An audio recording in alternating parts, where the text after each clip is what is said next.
Welcome to టీ10 నేను రేవతి. జమ్మూ కాశ్మీర్ కు ప్రత్యేక హోదాను పునరుద్ధరించాలని కేంద్రాన్ని కోరుతూ అసెంబ్లీలో రాష్ట్ర ప్రభుత్వం ఈ నెల 7న తీర్మానాన్ని ప్రతిపాదించిన సమయంలో సభలో బీజేపీ ఎమ్మెల్యేలు వ్యవహరించిన తీరుపై యావత్ దేశం ముక్కు మీద వేలు వేసుకుంది. సభలో చర్చకు ఆస్కారం లేకుండా రణరంగం సృష్టించడం ద్వారా కాశ్మీర్ ప్రజల ఎడల తన వ్యతిరేక సంకుచిత వైఖరిని బీజేపీ మరోసారి బయటపెట్టుకుంది. తీర్మానం మెజారిటీ సభ్యుల మద్దతుతో ఆమోదం పొందక కూడా వరుసగా 2 దినాల పాటు గలాబా చేసి సభను నడవనీయకపోవడం బట్టి బీజేపీకి ప్రజాస్వామ్యమన్నా చట్టసభలన్నా కించిత్తు గౌరవం లేదని అర్థమైంది.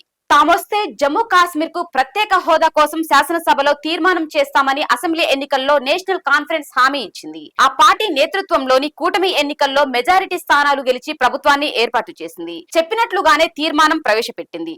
సభలో చర్చ చేయడం, తన వైఖరిని చెప్పడం వేరు, అసలు తీర్మానమే వద్దనడం వేరు. ప్రజల చేత ఎన్నికైన ప్రభుత్వాన్ని అసలు తీర్మానం పెట్టడానికి కుదరదని బీజేపీ సభ్యులు అడ్డుకోవడం చట్టసభలను, ప్రజాస్వామ్యాన్ని కూని చేయడమే. జమ్మూ కాశ్మీర్ కు ప్రత్యేక ప్రతిపత్తి కల్పిస్తూ రాజ్యాంగంలో 370 ఆర్టికల్ పొందుపరచబడింది. భారత యూనియన్ లో కాశ్మీర్ రాజ్యం విలీనానికి సంబంధించిన ఒకానొక చారిత్రక సందర్భంలో ఇది జరిగింది. పరస్పర అంగీకారంతో అక్కడి ప్రజలకు రాజ్యాంగబద్ధ గ్యారంటీ ఇవ్వబడింది. తాము 370 ఆర్టికల్ ను తొలగిస్తామని ఆర్ఎస్ఎస్, బీజేపీ కొన్ని దశాబ్దాల పాటు రాజకీయాలకు వాడుకున్నాయి, ఇంకా వాడుకుంటూనే ఉన్నాయి. కేంద్రంలో రెండవ తడవ 2019లో బీజేపీ అధికారంలోకి రాగానే ఏకపక్షంగా 370 ఆర్టికల్ ను, అందుకనుగుణమైన 35 ఆర్టికల్ ను తొలగించింది. ఒక రాష్ట్రంగా ఉన్న జమ్మూ కాశ్మీర్ ను జమ్మూ కాశ్మీర్, లడక్ అనే 2 కేంద్ర పాలిత ప్రాంతాలుగా విభజించింది.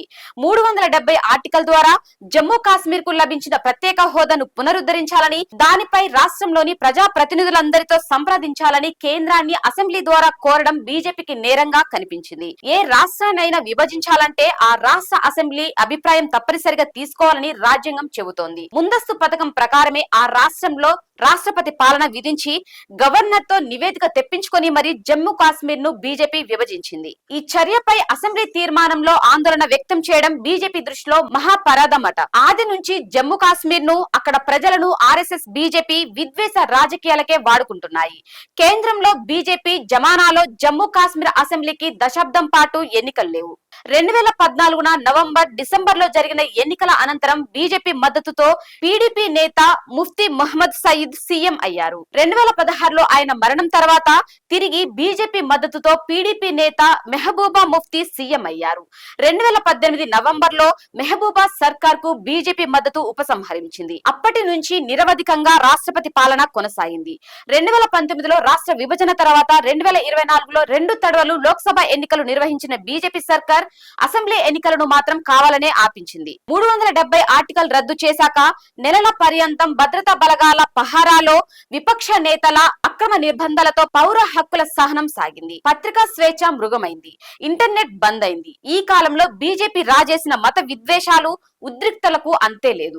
అందుకే ప్రజలు ఎన్నికల్లో బీజేపీని తిరస్కరించారు. ప్రత్యేక హోదా ఆంక్షను ఓటుతో తెలియజెప్పారు. అయినా బీజేపీ బుద్ధి తెచ్చుకోకుండా తన విద్వేష రాజకీయాలను కొనసాగిస్తోంది. జమ్మూ కాశ్మీర్ అసెంబ్లీలో బీజేపీ సభ్యుల జుగుప్సాకర ప్రవర్తన ప్రధాని మోడీ, అమిత్ షా, బీజేపీ కేంద్ర నాయకత్వం డైరెక్షన్ లోనే జరిగిందన్నది వాస్తవం. సున్నితమైన జమ్మూ కాశ్మీర్ కు రాష్ట్ర హోదా పునరుద్ధరణే అక్కడి ప్రజల ఆంక్షలను నెరవేరుస్తుంది.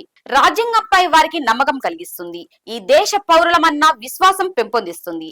రాజకీయ పార్టీలు అందరితో విస్తృత సంప్రదింపులతోనే జమ్మూ కాశ్మీర్ లో శాంతి సామరస్యాలు నెలకొల్పబడతాయి. ఇది వాళ్ళ న్యూస్. చూస్తూనే ఉండండి టీ10.